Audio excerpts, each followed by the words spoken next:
The world needs what you've got. The world needs it. You were created for a reason, for a purpose. There's a reason you were born right here, right now, for such a time as this. There's people that need what you have. There are people only you can reach. There are people only I can reach, people only Blake can reach. And we each kind of have our own little world. And it's our responsibility to leave a footprint, to make an impact on our world. I want to live my life knowing I changed my world. Welcome to Direct Selling Shift, an exclusive podcast by DSN. I'm your host, Blake Mallon, and this is where direct selling high performers and experts share their most powerful shifts in mindset, skill set, and strategy to help you accelerate your business and amplify your impact. I challenge you to be present, open your mind, and let the shift begin. Welcome to Direct Selling Shift. I'm your host, Blake Mallon. Super inspiring guest on the show today. I think you're going to find her story an absolute testament to the power of determination and just resilience from being a stay-at-home mom, feeling like her family was paycheck to paycheck, to discovering the direct sales industry, scrolling one day on social media. She's gone on to climb the ranks of her company, actually hitting the highest position, not once, but 2 times. Can't wait to hear that story. And becoming a global top income earner for 9 years. And in January of this year, she actually made the strategic shift to help support the corporate side of her company, now as the head of field and strategy, where her perspective coming from the field is helping bridge the gap between vision and execution. She's a published author. You'll find she brings a very faith-based perspective to how she just shows up both in her business and in her life. In her words, her life philosophy is really about a mission to help as many people in this channel get the opportunity that she feels she has been given. I have a feeling this is going to be a super enlightening conversation, one that will leave a lasting impression. Please help me welcome to the show none other than SheriLynn Alcala. Hey, SheriLynn, how are you? I am doing good. Thank you for having me. Well, thank you for being here. So you're coming to us live from where? I am from Frisco, Texas, so the North Dallas area. I love it. Well, thank you for the time today with everything you have going on right now. I know both you and your spouse have been super busy, and I can't wait to get in to what's happening in your world. But let's rewind real quick. So you're scrolling on social media one day, just like literally going from checking your reels or your TikToks or your Instagram. Tell us about that moment and a little bit about your story of how you went from a social media post to changing the trajectory of your whole life. Yeah. Well, it almost started maybe a month before that, Blake, before I was scrolling. And I remember going to my husband, and at the time, my daughters, they were 1 and 2 years old. And my 2-year-old, I really wanted to put her in a dance class. I grew up as a dancer, danced in college, and I couldn't wait for my daughters to be dancers. I won't mention that now that daughter's like a basketball player and a club volleyball player, wanted nothing to do with dance. But at the time, that was my dream.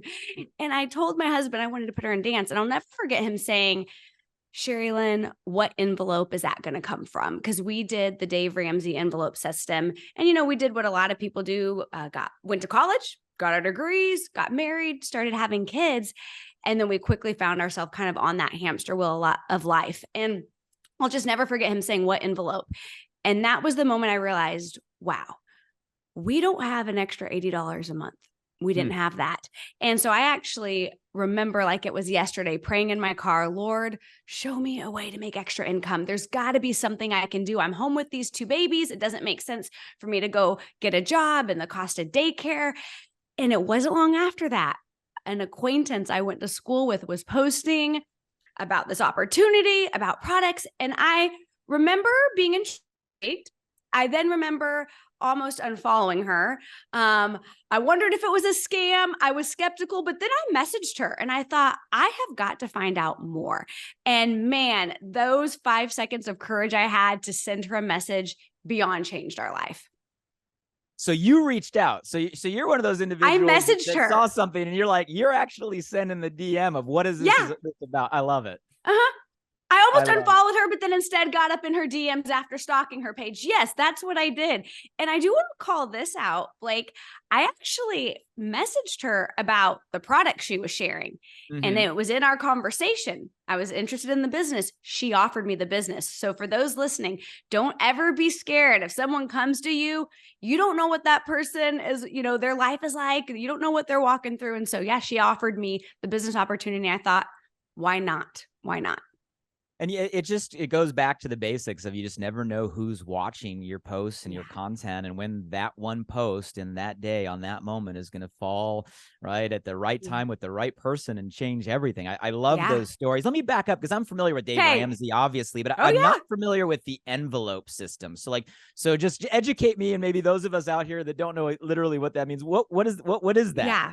Well, I am married to a math major, and he traded stocks before shifting to the corporate side. And so the envelope system meant we did everything with cash, and we would take what we made a month and we would divide it into envelopes. Your house payment, your car payment, your groceries, literally everything had an envelope, which meant and so when he would get paid, he would pull out actual cash and put it in these envelopes. And my little like $20, I think mine was $20 every 2 weeks spending. Like we were tight. We were super tight the way we were living. And we didn't have debt, but there was no extra. And so me putting my daughter in dance class would have meant probably taking money from the electricity envelope. So that's what we did. And that's how we lived until I stumbled upon direct sales. You know, it's so interesting. So an $80, dance class for your daughter. That was my why. My why, $80. That's crazy. And the realization that, wow, you didn't have it, you needed to do something. I'm just curious now, as a leader in this space, obviously you have a movement behind you. Do you find similarities in the stories that you hear in your team that sometimes it just comes down to like a realization moment or some sort of defining moment? I'm just curious if you've heard or found similarities in the stories that you're inspiring today. I'll tell you what, every person I've talked to in the 10 years of me building in the field, the ones that were super successful had a very clear why. They had a very clear reason that was motivating them, that was pushing them. They wanted change. And my why started out as $80. And then I thought, well, what if I could actually go to Starbucks and Target? And because that was not something I did. I mean, I remember being at the checkout counter and taking things off of the checkout counter because I was watching the total add up and taking things off. And, oh, actually, I don't need this. And going to lunch with friends and saying I had eaten before. I already ate. I'm just coming to get an iced tea and to hang out because we didn't have the extra. And every person I've talked to, when they have the people that go to the top of these companies, they have a reason why. They have something pushing them. And my $80 changed to Target and Starbucks money. Then I remember asking my husband, what's our mortgage? And, and having bigger why. So your why evolves. That first reason you join is going to change and it's going to evolve, but you have to have that. And I believe everyone that's successful really in life has a reason why they're doing what they're doing. And I love that you said it can start small, right? I mean, it can start with just that moment and that realization. In this case, right, the $80, right, for a dance class and grow from there. But it's that awareness and that realization that, you know what, the path you're on isn't working and you need to do something different. So super inspiring story. And, so you were a stay-at-home mom at that time. So you weren't working, you were staying home with your two littles. I'm curious because obviously this channel, the majority statistically is women, right? And I love hearing the enthusiasm, right? Especially from someone that was a stay-at-home mom at the time. Was there any part of you that was craving more, that wanted to do something for yourself in that scenario? That's like, maybe you can have your own envelope, to make that leap, or any sort of fear or hesitation? Because obviously raising two littles in that season, it's a lot. I mean, that's a full-time thing in itself. So I'm curious, just from the kind of new mom perspective, what made you make that leap? Was it a desire for yourself? Was there hesitation? What was going through your mind? I think that obviously there was the huge financial need, but then there was also that me looking for a purpose, me wanting to be a part of something bigger than myself. I think really deep down, everyone wants to be a part of something bigger than themselves. And I think as women especially, moms especially, we have these dreams and then life happens. Maybe you get married, you start having kids, or maybe you're working a full-time job, plus you're the taxi cab Uber driver. I get it. I've got a 10-year-old, a 10 and a half year old, a 12-year-old, two daughters, and then a 5-year-old little boy. And Oh, so wow. I get the whole thing. Mom of three here. But I think oftentimes we have these dreams and we push them to the back burner. And I think it's like my stovetop. I think that when you're cooking, you typically have that favorite burner you use. Mine's the front left, and then maybe the right. But everyone's got that favorite burner. But then you've got the one in the back that you never use. And I really feel like as women, as moms, we oftentimes push the dream back there. Those things that once made you excited, those dreams you had, those desires in your heart, we push them to the back burner. And I really think that we have to wake up and say, no, I'm going to pull that dream back to the forefront. The time is now. I was created on purpose for a purpose. And I do think, Blake, we shove those back. And for me, mine was wanting to be a part of something bigger than myself. I've always loved cheering on other women. I've always loved being involved in women's ministry, whether it was church or volunteering with Junior League. I loved just being around women, building them up. Like I love sisterhood. And so, yeah, I was searching for more. I was searching for a community. I was searching to be part of something.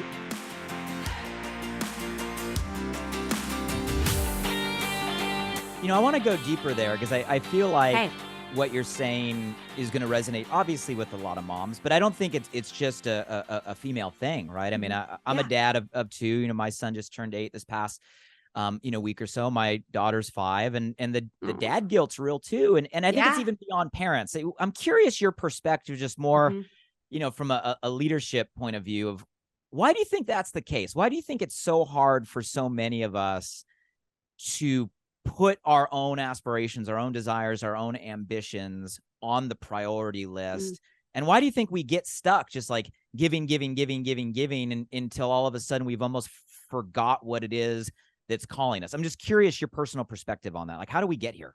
I think that we're always looking for the right time. I think we tell ourselves when things slow down, when the kids get older, when life is left busy, and we're all tomorrow, maybe tomorrow. And then that tomorrow never comes. And I think we have to say, you know what? The time is now. I know for me, from the moment I had my first daughter, who's now 12, nothing has slowed down. It's probably gotten crazier. So I could keep looking for the perfect time, or I could say the perfect time is right now, just right now. You just have to start. And I think that whether you're right, Blake, whether you're a dad or a mom or you're single or you're married, there's always just going to be the chaos of life, which honestly is kind of a beautiful thing, really, when you think about it. And you just have to say, I've got those dreams in my heart. I'm going to start now. There's that thing I've always wanted to do right now. Let's do it. Like start the marathon, write the book, start the blog, start the business, start going to the gym, whatever that thing is that you keep saying tomorrow. I think you just have to say, I'm going to take the first step. And really the first step's the hardest. And I think of it like a race, and you hear the gun shoot and it's time to run.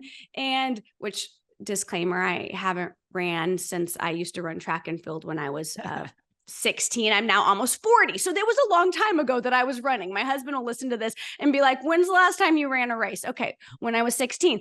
But you take the first step and you kind of slow and you might be a little wobbly, but then eventually you catch your stride. And I would encourage anyone listening, whatever that thing is, you probably know what that thing is. Just say, I'm going to start right now. I'm going to take that first step.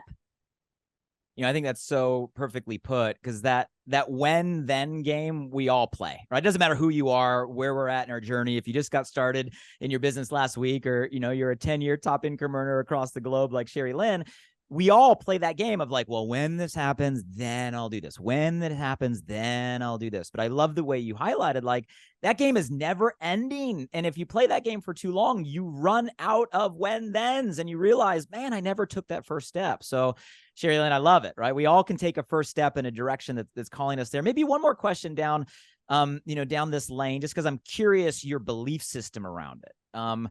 Because sometimes we give ourselves guilt, especially achievers. And I know a lot of people that are listening to this show, probably have a common theme of we're achievers, we're producers, right? We're ambitious. And sometimes that mindset, we are the hardest on ourselves, and we give ourselves guilt, right? For putting our own needs, our own ambitions at the top of a pile when there's always so many others that we can't help. What's your personal belief system on what it takes to maybe get out of guilt, to get out of the feeling of, oh, that's selfish, to say, you know what, your dreams, your goals, your ambitions, your desire, your calling is a priority. You should take that first step right now. What dialogue goes on in your own mind to help you make that first step? I would say that the world needs what you've got. The world needs it. I believe the Lord put those talents inside of you for a reason. You were created for a reason, for a purpose. There's a reason you were born right here, right now, for such a time as this. And if you're struggling with guilt, I would say, no, don't have guilt because you want to go after the things that are on your heart. You need to have guilt because there's people that need what you have. There are people only you can reach. There are people only I can reach, people only Blake can reach. And we each kind of have our own little world. And it's our responsibility to leave a footprint, to make an impact on our world. I want to live my life knowing I changed my world. I was faithful with what the Lord put in my hands, and I used those gifts, and I lived out my purpose. And so I would tell you, if you're going to have guilt about anything, you need to have guilt saying, I can't live a life not using my gifts, not using my talents, not using those things that were placed inside of me. I love that. I mean, that's a huge mindset shift, right? Instead of thinking that it's selfish to put your dreams on the top of the list, your callings on the top of the list, it's actually selfish to not use the gifts and the talents you've been given for a greater cause. Like, that is a huge shift. So if you're out there and there's a direction, you have that calling, but you keep putting everybody and everything on top of the to-do list every day, and you're not getting to that thing you need to, there's a shift that SheriLynn just gave you. That is the most selfless thing you can do, is to use your gifts to go make an impact. SheriLynn, I know a little bit about your story, and I know you have a unique perspective on how you approach, let's just call them challenges, right, and struggles. And I think, based on the little bit I have heard, that maybe that resilience mindset comes from some of the things you had to overcome growing up. And if you're willing to go there and maybe share, can you share with us maybe some of the challenges, the struggles that you were faced with, right, growing up, and how that mindset has maybe helped support you and your business and everything you're doing within your team and your company right now? Absolutely. So I am a firm believer that your setbacks, those right there, become your greatest setups in life. And so for me, I was diagnosed with learning disabilities at a really young age. I actually had a brother. He was 2 years older than me. And I very early on realized there was something different about us. He was reading at 2 years younger than I was. I would look at books, I would look at pages, and the words just jumbled together. And, I'm so thankful now they've come a long ways of detecting these things earlier on, but I was 10 years old, Blake, and I still couldn't read. And all they knew back then was to keep holding me back in grades. And I was like, oh my gosh. And, I talked nonstop, had a great vocabulary. I still talk nonstop, never shut up, but I couldn't read, and I struggled in dyslexia and other things. And so I hated that. That was what I hated. I always felt different. I always felt not smart. I felt dumb. I felt, insecure. But later I realized that those setbacks actually set me up to create the person I am today. Those setbacks made me who I am today. And I'm actually now, at almost 40 years old, thankful for those things, because my learning disabilities gave me a work ethic that's unmatched. There's no way I would have done the things I've done now had I not learned to overcompensate, to work extra hard. I knew I would never go in a room and be the most academically smart person. I'm not going to have an academic edge on probably anyone. That's okay, but I could work harder than them. And really, those are the things that I ended up going to college, and I graduated magna cum laude with a 4.0. Wow. 4.0, because I learned how to work. I learned that I would record the lectures and I'd come back to my apartment, I'd take notes and I would have to reteach myself and I'd have to do all these crazy things. But I figured out how to learn. I went on to write 2 books that were published. And how did I do that? I wrote every day. How did I graduate with straight A's? I worked every day. How did I go to the top of a company? Not once, not twice. Actually, took my husband's account to the top 3 times. I showed up and I worked every day. And all the things that I've done that I would, I guess, deem successful, really, I think it's a result of me having setbacks at a young age. And those really set me up for where I needed to go. You know, when you talk, I can feel you really believe that, right? I mean, you believe it. You can feel your energy behind it, your passion behind it, you know, because we all can say the words. And I think most listeners to the show, we've all heard in various ways, well, you got to turn your obstacles into your opportunities, right? Or, you know, the world's not working to you, it's working for you, you know, and I'm a big believer, right, in these statements, but I've also learned not only through my personal journey, but just watching people through 23 years in this channel, that's easier said than done. It's easy to say the words, right? But it takes real inner work to actually believe in their truth. And so I'm curious for you, if you're willing to go deep there, was that always the case? Like back there when you were 10 and not able to read, or going through the challenges in your personal life or challenges in your business, did you always have that type of optimism? Or was there a specific point or period where you're like, you know what, I'm not going to play the victim. I'm going to use this as a setup. Or all of a sudden you realize, as you said, those setbacks became your setups. Like, talk to us about where you made that shift, where that became more than just words. It actually became a deep-rooted belief. Yeah, I actually can almost think of one of the moments I decided, I'm making a change. And so, no, growing up, I guess you could say maybe it was poor me, although I didn't express that. I think in class I might act out, try to be funny, talk a lot. You know, you want to take the attention away. I want to take the attention away from me not being a great student to other things. But I remember going to college my freshman year and thinking, okay, I got through high school. Now I'm going to college. And I don't know how I'm going to do this because I still, you know, I would get the extra time on tests and SATs and all of that. But I was just sitting there going, okay, college day 1.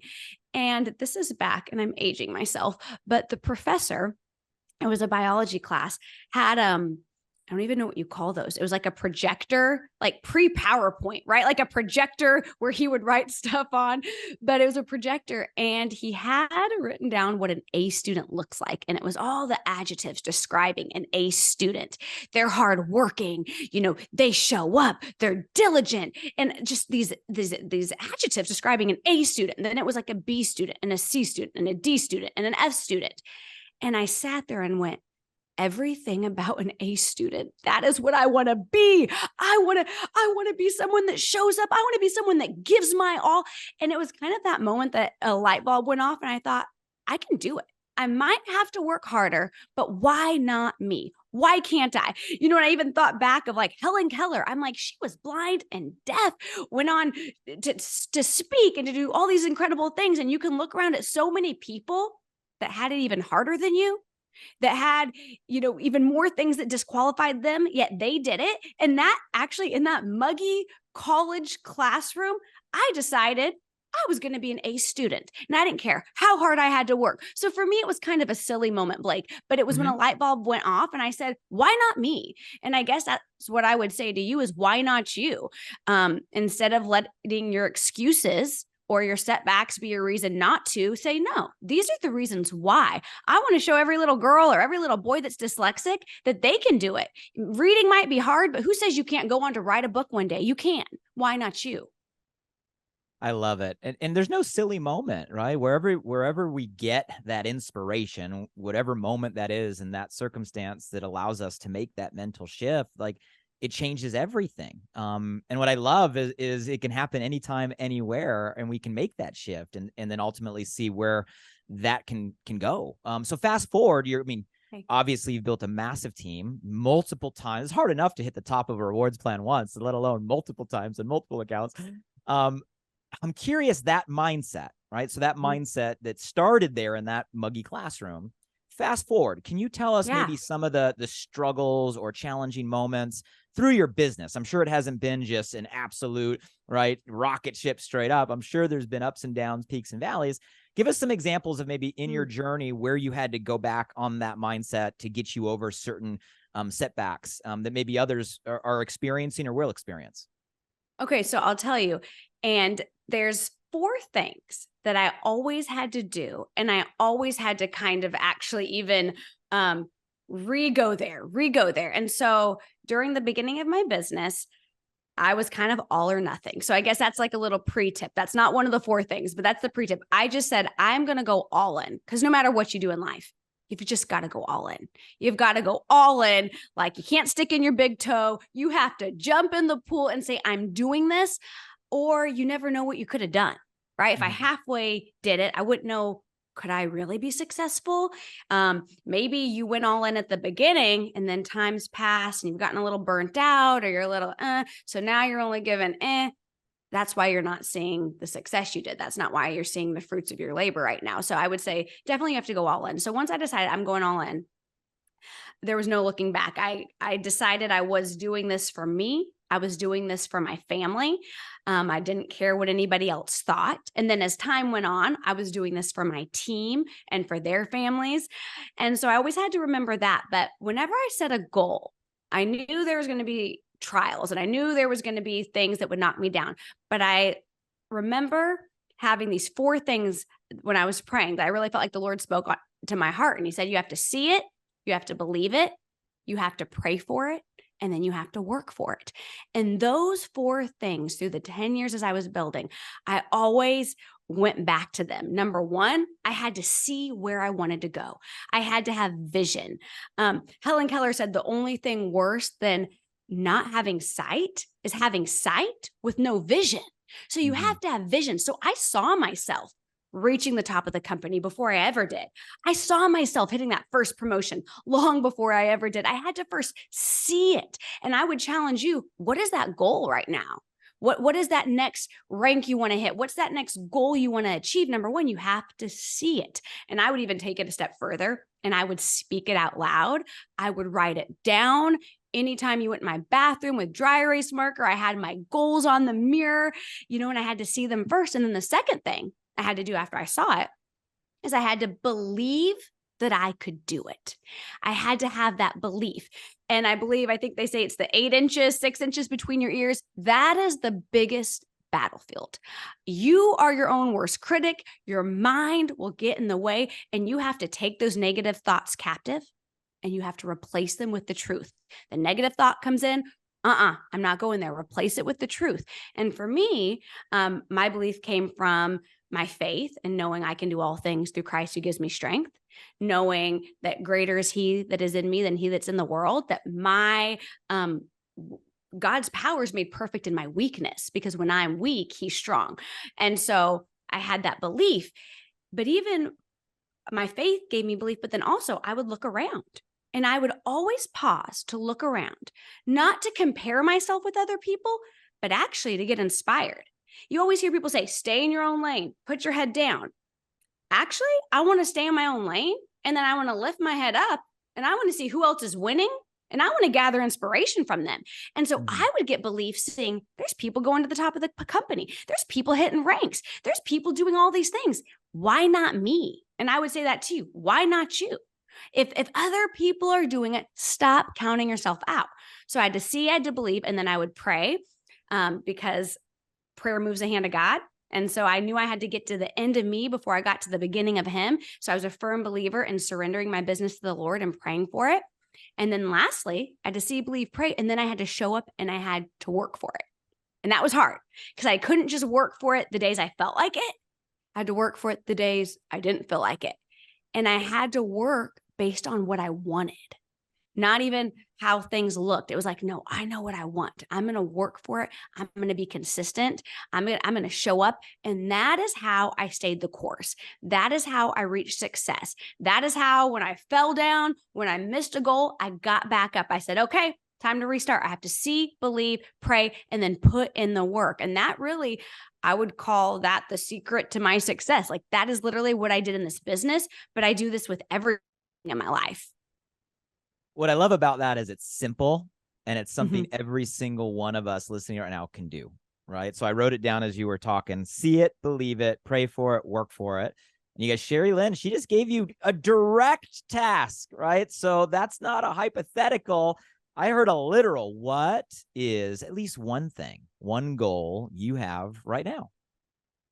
You got to start there, right? So if you're listening right now, pause and think, what is the one thing? And then just follow the framework that SheriLynn just gave. You got to see it. And she gave you very specific, right? See it, write it down, put it on the mirror, journal it. You got to continue to see it until you actually can see it. It goes from fuzzy in your mind to clear, and then believe it.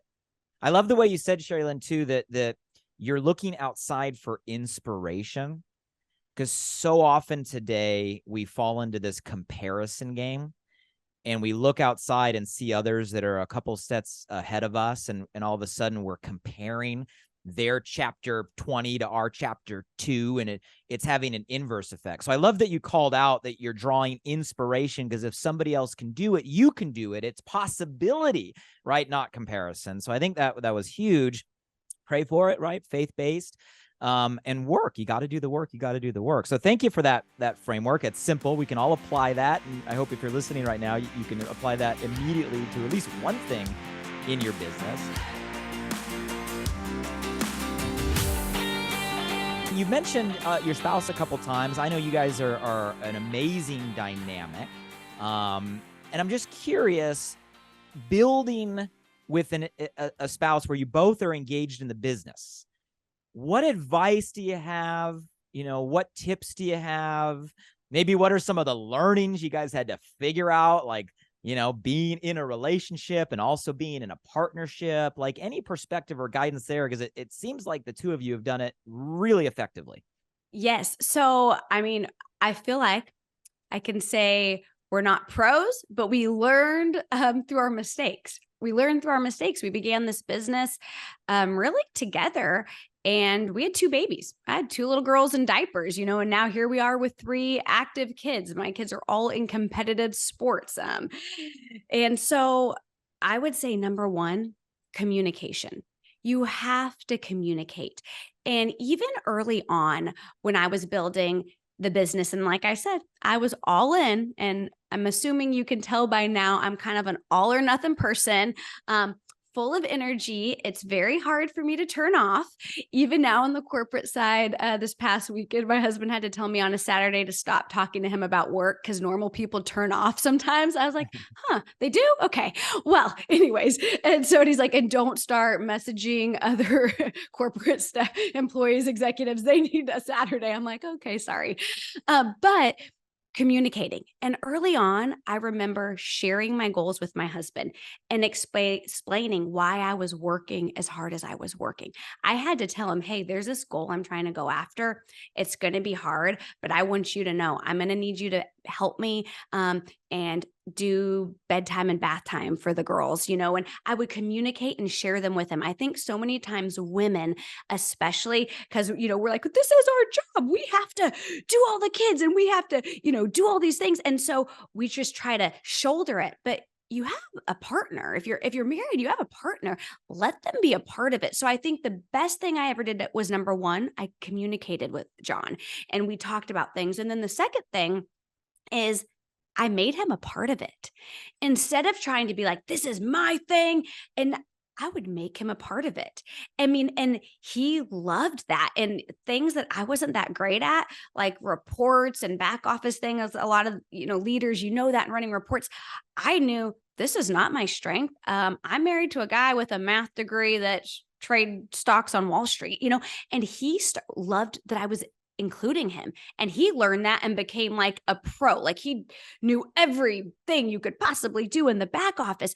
But, and you might be on here like, my husband wouldn't be interested in that, but there's something I bet he would be. So I would say, number 1, always communicate your goals. If I was ever going for a promotion, I knew that month was going to look a little different than a normal month. That month, I was going to be getting up earlier. I was going to be staying up later. I was going to need more help, but we communicated.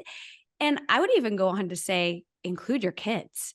I actually have a video of when I hit, you could go to the top of our company and then you could get a second account, take that account to the top. Mhm. And there had only been 2 people to ever do it. So I believe I was the 3rd or 4th person to do it in the history. And I had a thermometer that I would keep track of as we were getting closer. And my little girls, so not only was my husband involved, my girls, they were so excited and they stayed the night at my mom's house the night before I knew it was month end. It was going to happen this night. And I was hoping, and we were doing all the team power hours and work sessions and all the things. And my husband recorded when my 2 daughters came back in the house. I'm trying to remember how old they would have been at the time. This would have been like that 2020-ish time. Okay. So whatever that is, maybe they were 8 and 9. I don't know. And so, or 7 and 8. And they came in the house and I held up the thermometer fully covered in.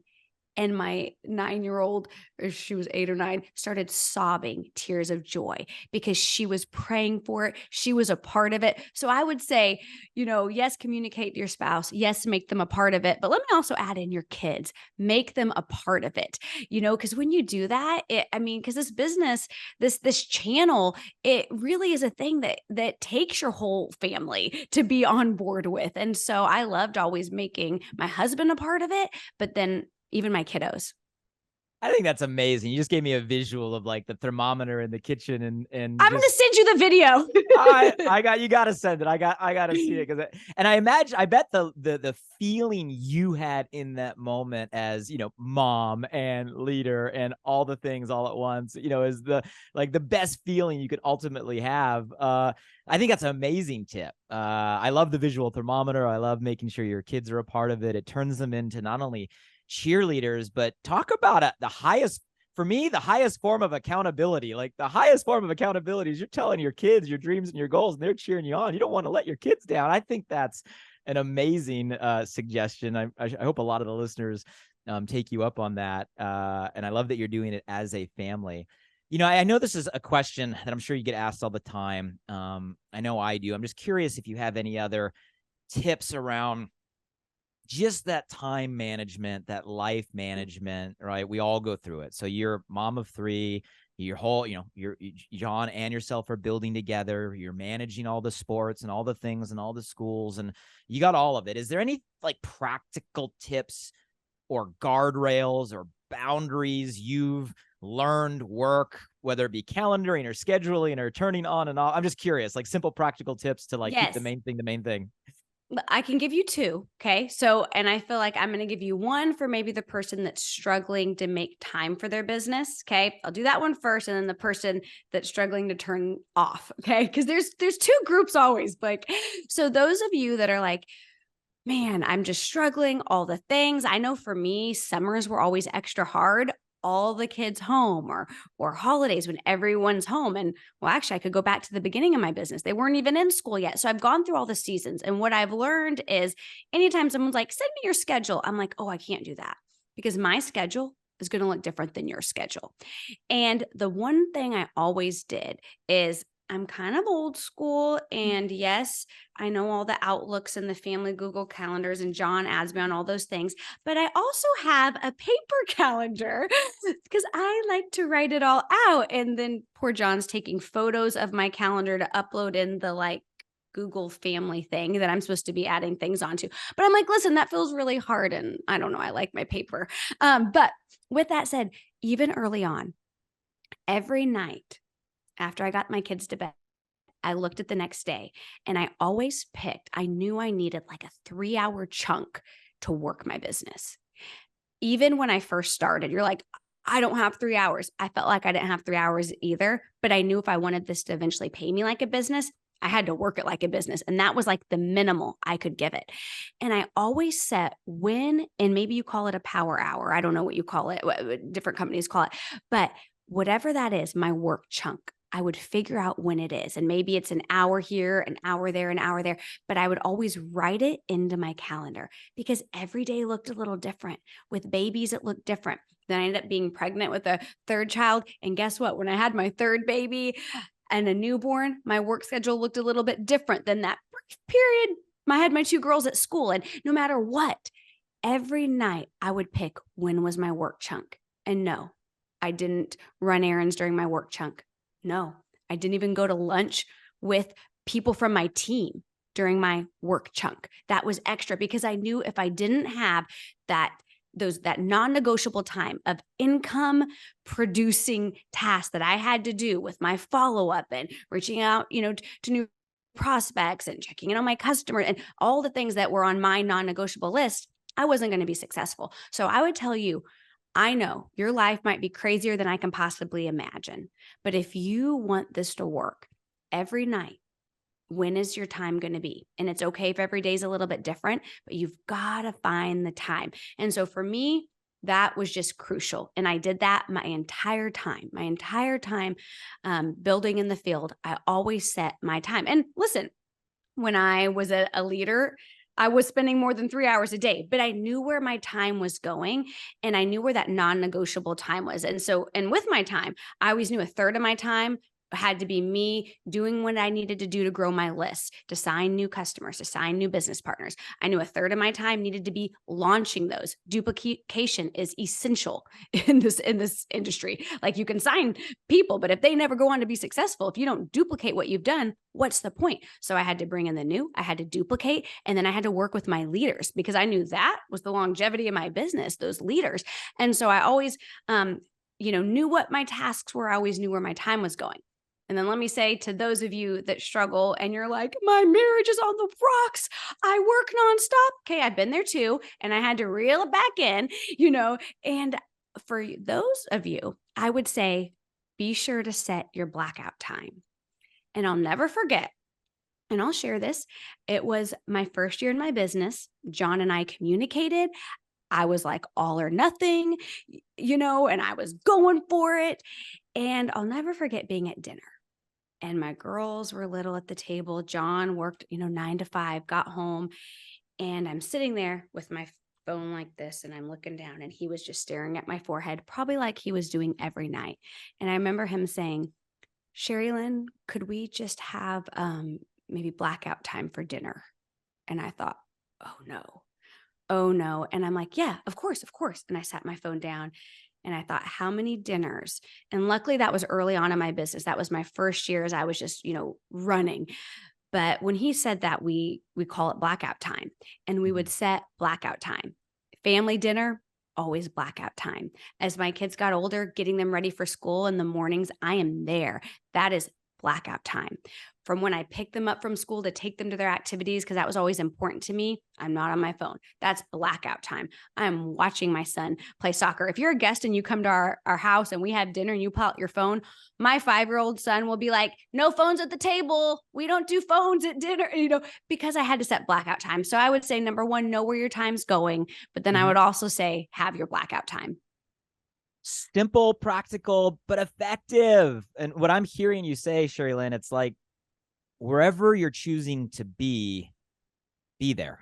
If you're choosing to work your business, you're working your business. You're not doing other things. And if you're choosing to be at dinner with your family, all of you is there at dinner with your family. So thank you for that. I know it's a simple question, but it's one that I think everybody, if we're honest, we all struggle with today.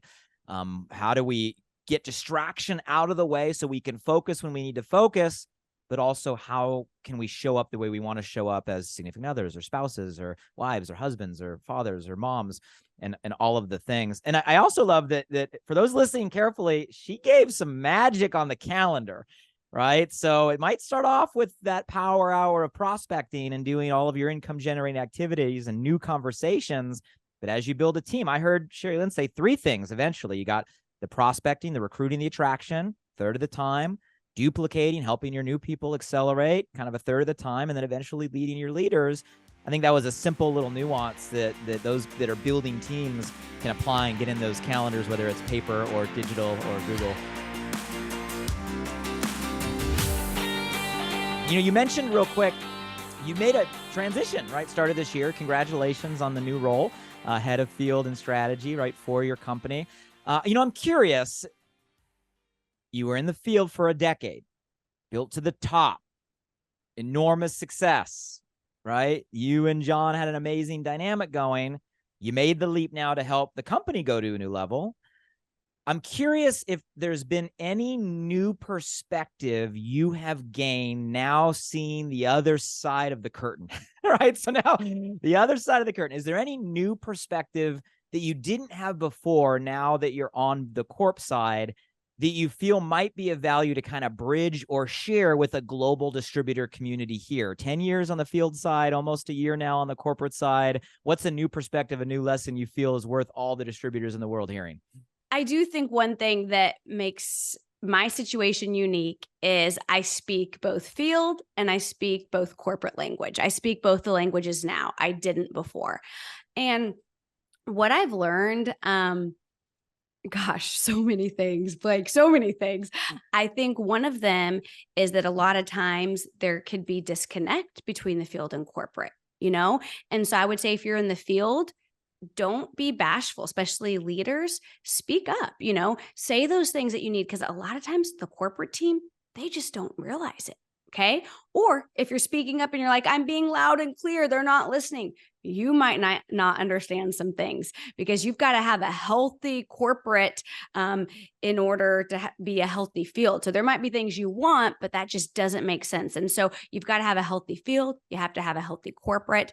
But I would say, I think it's really awesome when companies bring their field in, when they listen to their field, because at the end of the day, we're all going for the same thing. We want to change lives. We want to change lives, with products. We want to change lives with a business opportunity. We all want the same thing. It's the same goal we have. It's just two different ways of doing it. And so I think I was really mind blown by seeing how much it takes on the corporate side to bring something to the field.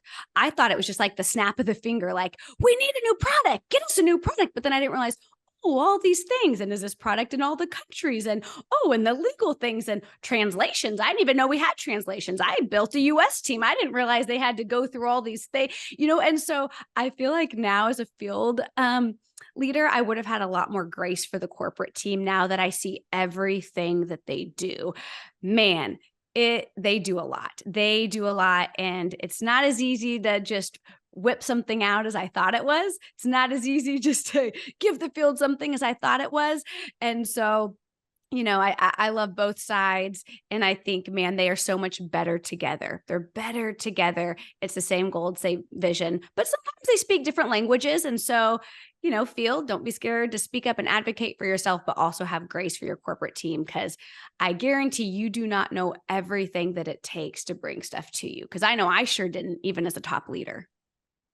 I know that's a real and honest message, and I'm sitting here smirking since I think 23 years for me, and I've been on both sides, all sides of the fence, and that's the truth. What you're saying is the truth. So give grace, right? Give grace, seek to understand, but communicate, because sometimes just out of sight, out of mind, or people don't understand, right? So, I think the core of what I'm hearing you say is it's never about a they and us, regardless of what lens you're looking for, right? It's always about a we. It's always a we. A company is not a corporate in a field. A company is a group of people, and a group of people showing up, playing individual roles that make the movement happen. So I think no matter what quote unquote role you're in right now, it always is one team, one group with similar missions and intentions and visions, and everybody's got to show up and play their role to the best of their ability to accomplish the ultimate potential. So thank you for sharing that, and I know that's truth. And grace goes a long way on all the sides when you're a part of any team trying to accomplish something extraordinary. So thank you for that perspective. Direct selling shift. It's about shifts, and I know you were just at DSU. We've been plugging in for a couple years. There's no secret that our channel and the world, not just direct selling, but really the world right now, is in a season of shift. There's a lot of evolution. There's a lot of things happening rapidly right now. From your vantage point, 10 years in the field, top earner, now also wearing a corporate hat, seeing both sides. What shifts are you seeing right now from your vantage point in this business? And what guidance are you giving to all of us on how we continue to adapt so we can thrive through the season we're in right now? Well, Gosh, I have a few thoughts. I was actually going to jot down a few because I'm like, oh, so much comes to my mind. Number one, I think that we're at a time where everybody is looking for supplemental income. Everybody. I mean, I can only speak to Texas where I live, but the interest rates are crazy on, on homes. And just, I mean, I feel like no matter where you live, it's just everybody's looking for additional income. And that is such a win for us. That is such a win for this channel, that people are looking for ways to make extra income. So I would say that. And then I would also say, I feel like now more than ever, people are open to so much more. We live in this like affiliate marketing time where everybody and their mom is an influencer. And I mean, I heard my 10-year-old putting on or doing her, okay, in case you don't know this, Blake, you're going to learn this soon. 10-year-old girls are really into skincare. I was like, do you even have pores yet, Juliana? But they want all the skincare, all the things. Sephora. I'm like, what? You do not need under eye anything. You have nothing. You were just born. You just came from my womb. You were 10. But anyways, they're into, and she was recording herself on, she doesn't have a phone, but she had my phone and turned on video and was recording herself explaining her skincare routine like she's an influencer. And I'm like, this is from you watching things like I'm watching. Like, this is hilarious. But people it's like this influencer, affiliate marketing, all the things. So people are open to ways to make extra income. 10 years ago, it was kind of like, oh, they're posting about a product on their social media. Now everybody's posting about a product. Your favorite influencer blogger is posting like 500 products in her stories. Like, it is okay now to do social selling. And that's crazy. And I used to always hear a saying that said, nobody wants to be sold to, but everyone wants to buy. And I would literally be like, I don't believe that anymore. Now I think everyone wants to be sold to, because that's what people do with like it to know it and all the things. So how awesome for us that the world is looking for everyone, no matter how old they are, I don't care their gender, wants a way to make extra income. And that now it's like socially acceptable. You can share your products and what you have to offer unashamedly. And so I think that's pretty awesome for our channel. I love that you just said that. And you are 100% spot on both of those statements. Don't get lost in the semantics. And I know sometimes in this channel, we hear a word like affiliate and we attach our own meaning to that, right? Or because we all use different nomenclature, whether we call each other affiliates or consultants or promoters or distributors or representatives or IBOs or influencers or ambassadors, or it's all the same thing. It's different nomenclature, different names, different brands. And whatever model we decide to say we're in, we had a hard time, SheriLynn, naming this show because we know direct selling as a term is in a state of shift, and we all call our models different things. But what you're hearing SheriLynn say, and get this, we are in a time where what we do is being normalized. It's being mainstreamed, where the biggest brands in the world are realizing that people sharing, consumers who use and love the product or service, sharing their experience with their network, generally on social media, is not only a viable business model, it is now the preferred means of marketing and distribution in the world today. And we're at the epicenter of it. We're at the epicenter of it. So thank you for saying that. I share the same belief. My son is 8, and he'll grab my phone and record a video about whatever he's recording the video. And as he's recording, he's like, don't forget to like and subscribe. I think he usually says it incorrectly, like and subscribe. He watches all of this on YouTube. It is the generation that we're in. It is normal. It is mainstreaming.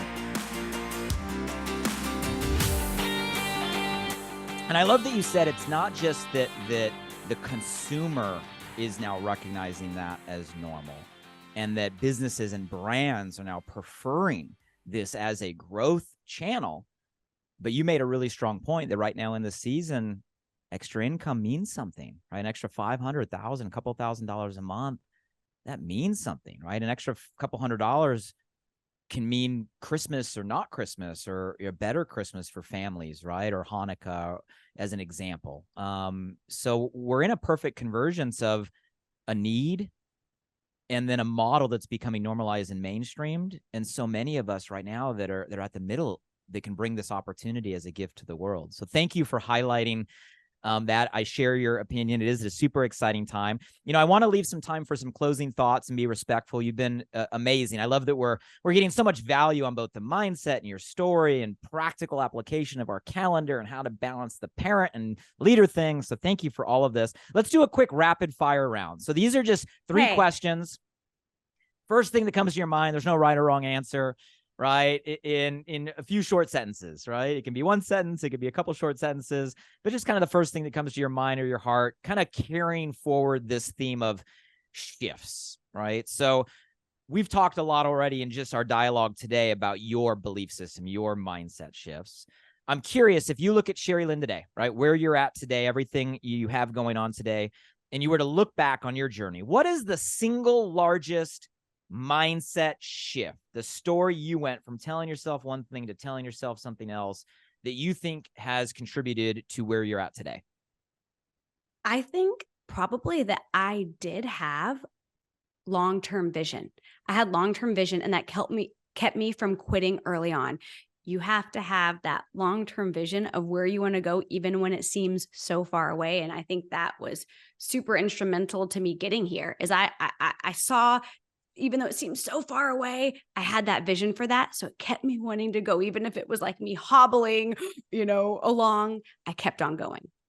What is long-term to you, just as a follow-up there? I'm just curious. So for me, and I'm like, my long-term vision was like where I want to be in like 5 years. Like that was considered long to me, because I would always set like a monthly goal. And then I felt like, just as I was building, having like 3 months out, like that 90 days, so much could happen in 90 days, just so much. And so I would have monthly goal, 90-day goal. Where do I want to be in a year? And then for me, like putting myself 5 years out was long-term. No, it's perfect. I was just curious. I mean, I think I heard someone once say that we often dramatically overestimate what we can do in like a day, a week, a month, but we also dramatically underestimate what we can do over 5 years. So I love that kind of a 5-year goal. So next question. So same concept of shifts. If you were to give the most important mindset or perspective shift to a brand new distributor getting started today, they listen to this, they're excited, right? They're ready to go. They want to, follow in your example, and you're here to give them one perspective shift that matters most for a brand new person. What would it be? So I would tell them to only listen to people that they aspire to be like. I remember hearing critics say things of, oh, that type of business model won't last. Even having a family member unfollow me and say something, a really good friend making a remark. But as I looked, I'm like, those aren't people I'm aspiring to be like. So I would say only listen to those who you're aspiring to be like. Fill yourself up with speakers and podcasts and things of people that you're like, man, I want to be like them. That is what you need to fill yourself with. Powerful insight. I like it. Okay, so last one. This is kind of a visionary question. I think you'll like this because I get the idea. You like the long term, the vision, kind of a little bit of idealistic. As I think about the power of our channel, right? And I don't know how many companies and brands and products or services, but I know it's massive, And if we were somehow to like harness the power of every distributor, affiliate, consultant, whatever we call ourselves, across every company, every brand, across every country and every culture and every language around the world, man, that would be a powerful movement. So if you had the power to like snap your fingers and give every single distributor in this channel right now a single mindset shift, a single belief that all of us were to adopt, what would you give them? I would say that right now, perhaps the position you're in, rather than being a hindrance or a disadvantage, is actually your starting line. Stop thinking that it's something holding you back and say, no, I'm supposed to start right now. I'm going to go after what is on my heart. I'm going to go after those dreams I have. I'm going to go after that vision. And I would say, just start. Stop saying it's a hindrance. Stop saying it's a disadvantage. It's your starting line. So just start. Beautiful. I love it. I want to get your closing thoughts here. If there's anything we didn't cover, anything that you feel you want to dive deeper on before we kind of round out. I mean, this has already been such an inspiring conversation covering so much ground, mindset, right? How we can overcome what we go through, how our setbacks can be our setups. And that's not just language or words. That can be a belief. The things that we go through define us and make us who we are. And even when you're in that moment, you might not realize it. It's actually giving you exactly what you need to become who you're capable of. And SheriLynn's story has shown us, right, through her own testimony, that is the case. I love the framework you gave us because it's simple. We can apply it. I got to see it. I got to believe it. I got to pray for it. I got to work for it. Those are things I can use to apply everything that I'm in right now, navigating this business as a spouse, as a family, as a mom, as a dad, the simple practical calendar tools. I'm going to, apply some of those in my own life, giving grace to our company, regardless of where we're at. It's we, it's not us, it's not them. We're together in the same movement. Some powerful shifts. Anything you want to dive deeper on, anything you want to leave us with, any other kind of closing thoughts before we round out today's conversation? I would probably just say stop listening to any of those lies that have been going through your mind. You're not too old. You're not too young. You're not too busy. Your best days aren't behind you. You were not a one-hit wonder. You were created right now for such a time as this. You are where you need to be to just start. You can do it. I always have the saying, you can do hard things. You've got this. You can do it. You are an inspiring example that what you just said is real, is possible, and we can do it. And I felt that. And I know if you're listening, you felt that. SheriLynn, thank you for everything you're doing for this channel. Thank you for being an inspiring example. Thank you for showing us that we can become more than we are and everything that we want to be just by putting in the work. And putting ourselves to the side and making an impact, right, for the people that we care about. So we appreciate you and your time today away from family, team, business, company, all the things to add value. And you guys, I know there was something today that resonated. There was something you heard that was meant for you. There was something you can grab right now and apply right now to move you forward. And if that's the case, let us know. The only reason we're here doing this is to serve at a different level. A rising tide raises all ships, and we want to raise the tide across the channel. So let us know. Drop by Apple Podcast. If you're not following the show, follow the show, but leave us a review with what you got from today's conversation, so we can continue to adapt and serve in a great way. And beyond you getting a shift, because I know there's a lot that we can grab from today's conversation, what I love is a shift is also a gift.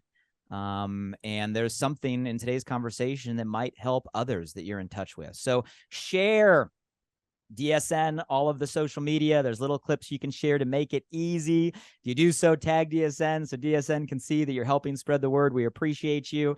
But share on Apple Podcasts, share on YouTube, whatever platform is your preference, to anybody you know right now that is building a direct selling business, whether they just got started, they're navigating the season of shift, they want to lead at a higher level. We want to make an impact in helping us get the word out. We appreciate. And if you do so, drop by directsellingshift.com. That's the show website. Let us know you shared. You can get access to some really cool tools. We got our AI Edge. You can also nominate potential future guests or topics. So help us get better. Help us serve you. Drop by the website down at the bottom. You can nominate. And SheriLynn, thank you so much for your time. Thank you for your wisdom and insight. Congratulations on everything you guys have going on. And thank you for just the energy and the spirit you poured into us today. We appreciate it. Thank you for having me. Thanks, everybody. See you next time.